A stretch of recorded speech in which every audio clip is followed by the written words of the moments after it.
Oh, yeah. Kevin, we love you, Kevin. Kevin, you're the best man that ever walked the earth. All right. Hello and welcome. Kevin, the jellyfishing pro. All right, let's do it. We're ready. We're ready. We're ready. We're ready. We're ready. Get the jingles out. Jiggle, jiggle.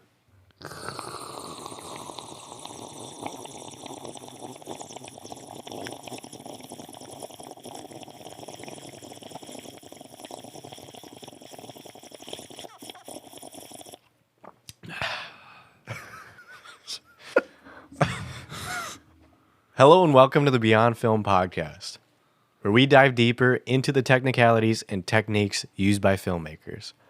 We will explore new and recent technology in the filmmaking space, and we want to share our personal stories and findings and take you on the journey, while also showing you how we express our creativity behind the lens. Let's get into it.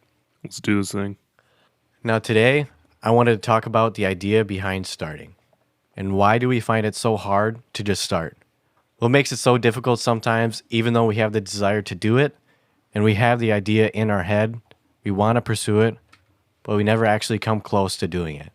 How can that happen so often, and why haven't we done anything about it? I have come to the conclusion that starting a passion is often the most difficult part of the journey. And we get so caught up in our comparison of others, our flaws, and thinking our words don't have value that we build up a fear inside of us that stops us before we have even started.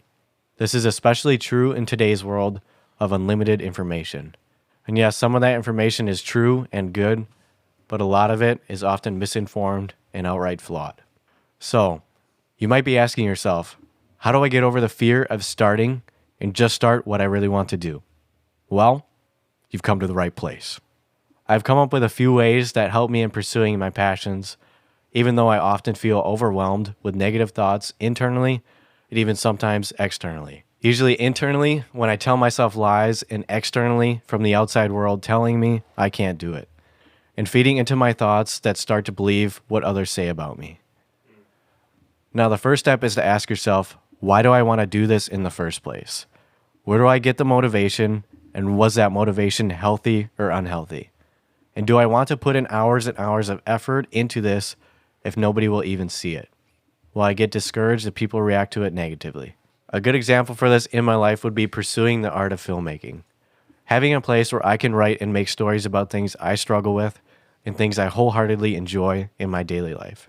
Asking myself, will I still pursue this if I don't get a bunch of views on my YouTube video in the first 5 minutes? And will I keep trying when things don't go how I planned it? And after asking myself these questions, I can quickly discover if these things are mere desires that come and go or something that is authentic and true. And through this self-reflection, I found that my love for this passion, the art of filmmaking, isn't based on the views I get or the praise from comments, which are all well and good things, but my love comes from the freedom I get with telling a story. More importantly, my story. I believe that is the true beauty of it. We each have our own story, not one like the other. And we get a chance to tell it. Like, how cool is that? I just so happen to choose to do it through the creative art of filmmaking. It is a place I can express how I feel good and bad, and hopefully find others that relate to it. And for me, this is how I can keep going, to keep pursuing this passion. It was never about the approval of man, the praise of others, but the honest reflection and telling of my story for others to see. You have a story to tell, one unique to only you, and I think that makes us all worthy of having something meaningful to say. We all have experiences in our lives that have shaped our outlook and demeanor, and who is to say we don't have something important to say? Yeah, I feel like that's what art is. You know, it's just expressing yourself, like without without expecting people to, praise you for it. I think it's just a form of expression that others often relate to, because we're all human. We all struggle with similar things. Well, if you like expect praise, that like takes the whole meaning of art. Like it doesn't even like mean art. It's not art anymore. Yeah, I think it's just you find your value in what others say about you versus what you pour out into your work so others can find the value in it. that you do when you create it. Now, I want to get back on the topic of starting. If we can get over the hurdle of starting, we can allow our passions to fully shine and start to take form in how we imagine them from beginning to end. And not to say that it will go exactly as planned, but it will be carried out because that desire for it was authentic and true. But inevitably, that hurdle seems to come in out of nowhere, like it's 20 feet tall and impossible to get over. So we turn away and try to find an easier route. And that is one thing I have learned. Sometimes there isn't an easy route. I don't know if I would want to take the easy route anyways. My accomplishment comes from the trials and hardships faced while still pursuing my passion. And if it was so easy, I don't know if I would have the same desire for it. A wise man once said, "The journey is more important than the destination." We'll just say that quote is from an anonymous person, since so many people have probably said it over the years. But I think it still holds a good amount of truth to it. If the journey to our destination or goal was like taking a helicopter to the top of a mountain to see the magnificent views, how accomplished do we feel? But if we hike up that mountain, going through obstacles, going off course, being able to solve problems when they arise, and finally getting to the top, even with moments where we felt like throwing in the towel and giving it all in, thinking we can't do it, but kept on pursuing, we had the goal in mind to see the beautiful views at the top of the mountain, but also the sense of accomplishment once we reach the top. And the journey to the top of the mountain is arguably more memorable than reaching the top. But I think these two concepts work better in tandem than separate. Yeah, I think a lot of people just want that to get to where they want to be without putting in the work to get there. You know, they want the destination without the journey, and it's like I see that so many times with people in my life where like they're just kind of stuck, and like they have all these dreams and goals and like big ideas, which are great, and like they're passionate about it, but they don't ever start because they don't know where to start, or they just can't find that motivation to start and put in the work to get there, which is what holds them back from, you know, pursuing their passion. And I just think the biggest thing is having the right mindset towards it, knowing it's going to be a ton of work. But once you get started on whatever you want to start, after breaking it down into smaller steps, it just kind of flows and you get more motivation and you just start doing it. You always have that goal like in the back of your mind that like kind of keeps you motivated, like you starting with the end in mind, you know. I think that's a good way to think about it. Yeah, I agree. I think another thing that prohibits us from starting is we think it's got to be perfect, you know.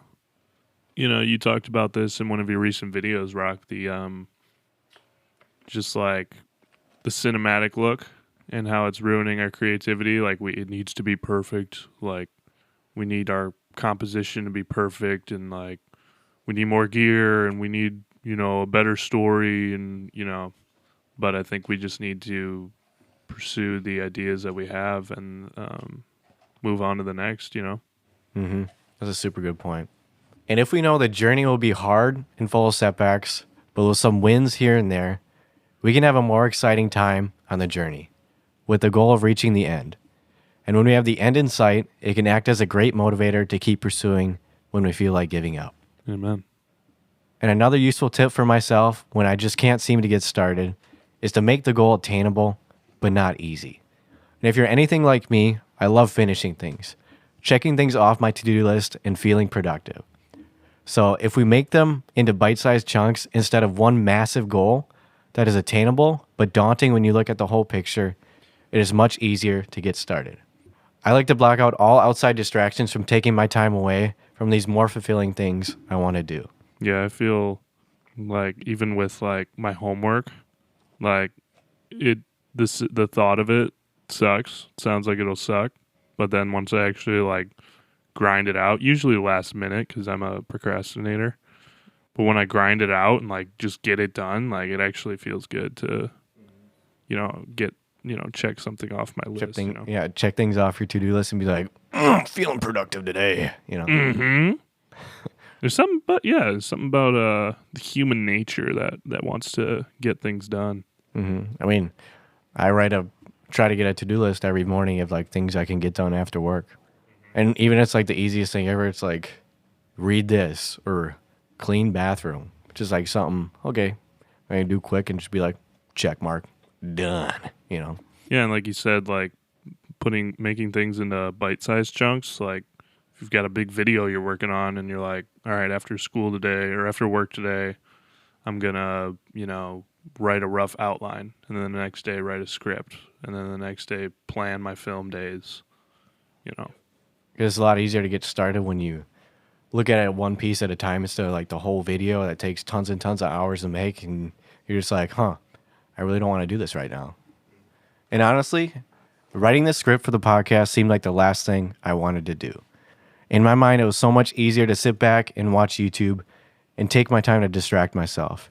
And if I had done what I thought I wanted to do, I would have been sad because I used this precious time to consume mindless media that had no impact or weight on how I can help and influence others.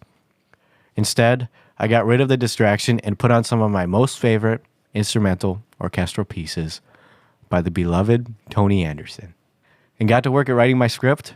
But as the saying goes, once you get started, the rest will fall into place. At least that's what I just made up on the spot. So once I finished my small and quite easily attainable goal, when broken down into smaller bite-sized steps, I can then cross it off my to-do list and move forward onto my next task. And before you know it, you get everything you wanted to get done. I'm not saying this will work for everybody, but it has definitely worked for me in completing the work I actually wanted to get done, without the distraction of the internet that use algorithms that are constantly trying to pull you in and keep you there. Yeah, I feel like that's one of the biggest things that's helped me recently is just like taking a break. Well, I don't know if it's a break. Maybe it'll be forever. But just getting off social media, because it's like so much time wasted on there that I could be, and it's like an escape.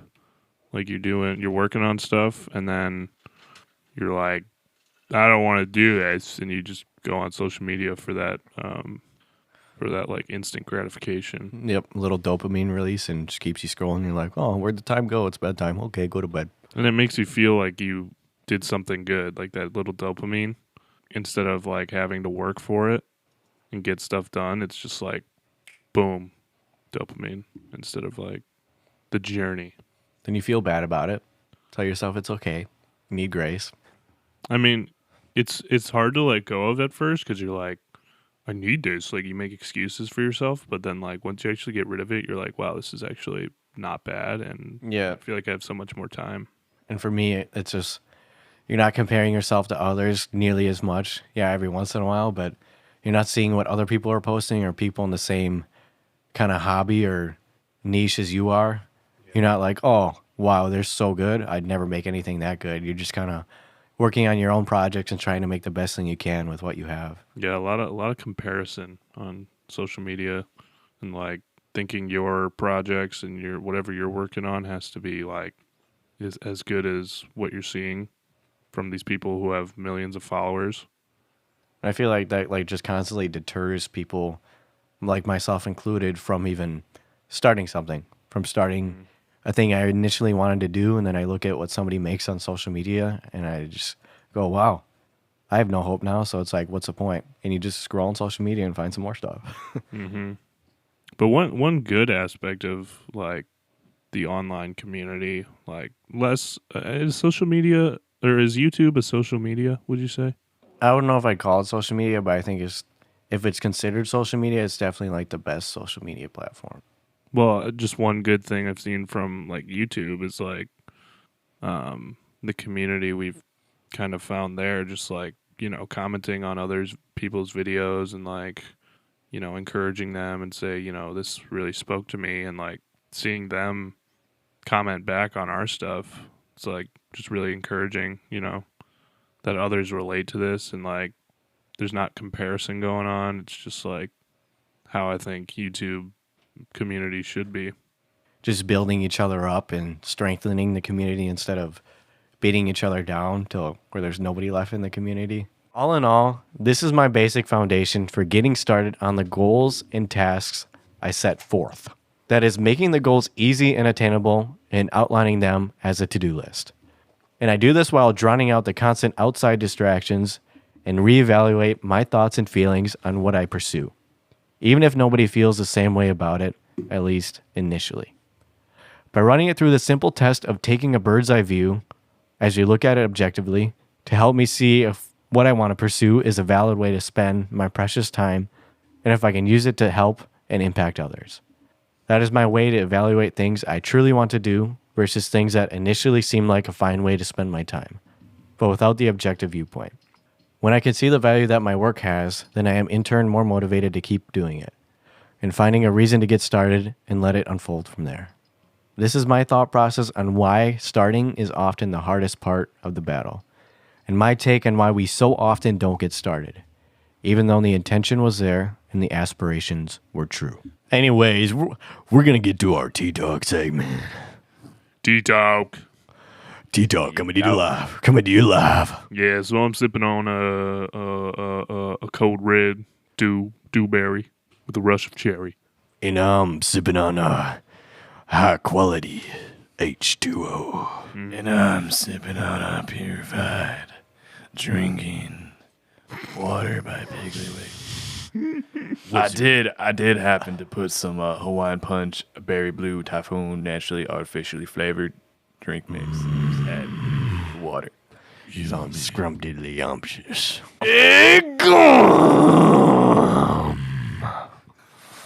There's some good fun H2O. Anyways, if you enjoyed this podcast, you can find some of our other work on our YouTube channel, Destin Weiner, and follow us on most major social media platforms. If you want to send us a question about a future podcast episode or things about us or who we are in our personal life, we have a podcast question form. Link for that will be in the description as well as always previous mentioned links. Don't hesitate to contact us. We are always open to discussion and would love the community feedback and involvement. Side effects may include undivided attention and curiosity to what Destin and Wonder has in store for the future. Peace. Love ya. Bye. All right, what's up, guys? This is Post Derek chiming in here. I'm going to play some bloopers after this. Feel free to listen to them and stay. If not, check the links in the description. And I hope you enjoyed that podcast episode and are ready for more to come. Anyways, thanks for listening, and I'll see you next time. She sells seashores by the seashore, so she sells seashells. Whatever that one is. The quick brown fox jumped over the lazy dog. That's just so you can type on every key. What? That's just so you hit every key in the keyboard. Wait, what? Oh, really? Yeah. It's like a typing test thing. That's funny. Is that every key? Yeah. Yeah, that's true. It is. What a tongue twister. It's a finger I twister. know. Betty Botter bought some butter, but she said the butter's bitter. If I put it in my batter, it will make my batter bitter. But a bit of butter will make my batter better. So 'twas Betty Botter, bitter, butter, but a bit of butter, butter.